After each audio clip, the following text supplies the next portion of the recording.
I call the member for Deakin. Well, thanks very much, Mr Deputy Speaker. What we've seen today is a succession of federal Labor MPs trying to bask in the glory of somebody else's win.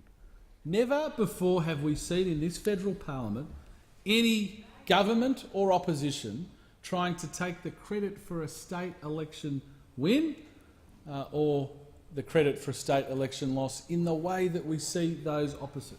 I would have thought those opposite would have taken the approach of trying to be humble, trying to see how they could try and emulate their state Labor government, but no. What we've seen here is them, as the member for Wannon said earlier, measuring the curtain, so to speak. They're very cocky. They're very, very cocky.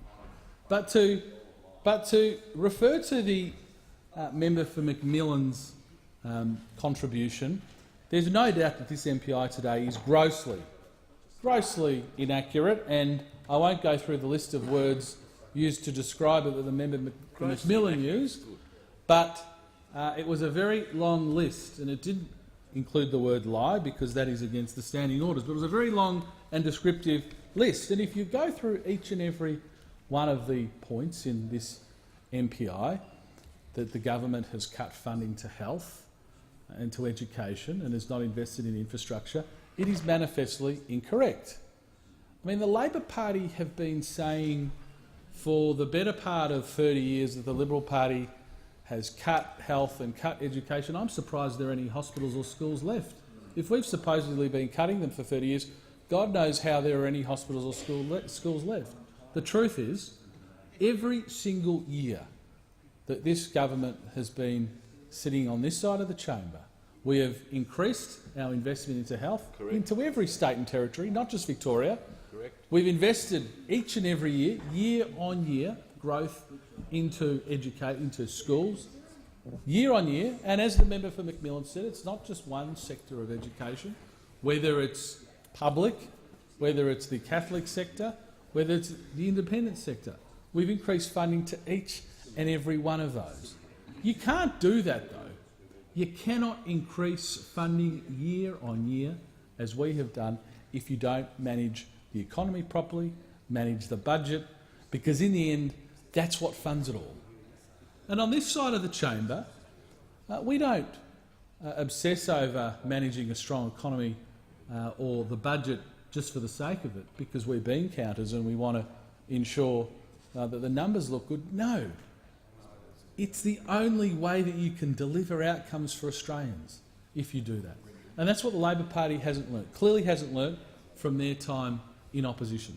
They still think you can spend and spend and spend and borrow and borrow and borrow, whacking ever more debt on the national credit card and expecting that the piper won't want to be paid at some point in time. Well, the truth of the fact is that's not how you can manage a federal budget. That's not how you can manage a national economy, and that's what we're doing on this side of the House. Now, in relation to infrastructure spending, we have invested enormous amounts into infrastructure in Victoria. And I'll get on to one area where we've sadly not been able to invest money, but I'll go through a list of some of the projects. Firstly, we recently announced a $5 billion commitment for the Melbourne Airport railing. For so many decades, the idea that we haven't had a rail link to the airport has been something that's perplexed Victorians. It took this government to announce a $5 billion commitment to get that built.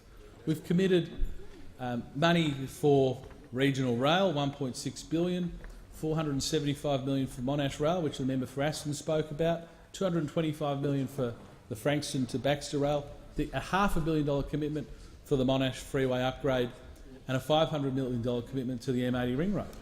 Sadly, though, we've not been able to spend $3 billion to ease traffic congestion on the Eastern Freeway, the most important piece of infrastructure for people in the eastern suburbs of Melbourne, including in my seat, because the Labor Party has denied them the entitlement to the East-West link.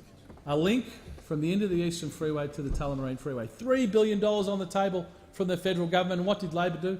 They spent $1.3 billion to cancel that contract. So what have we left with? We're left with the people of the eastern suburbs of Melbourne being ignored, traffic on the Eastern Freeway getting worse by the day, and no answer from Labor. We have $3 billion committed to the East West Link, and it remains available. The discussion has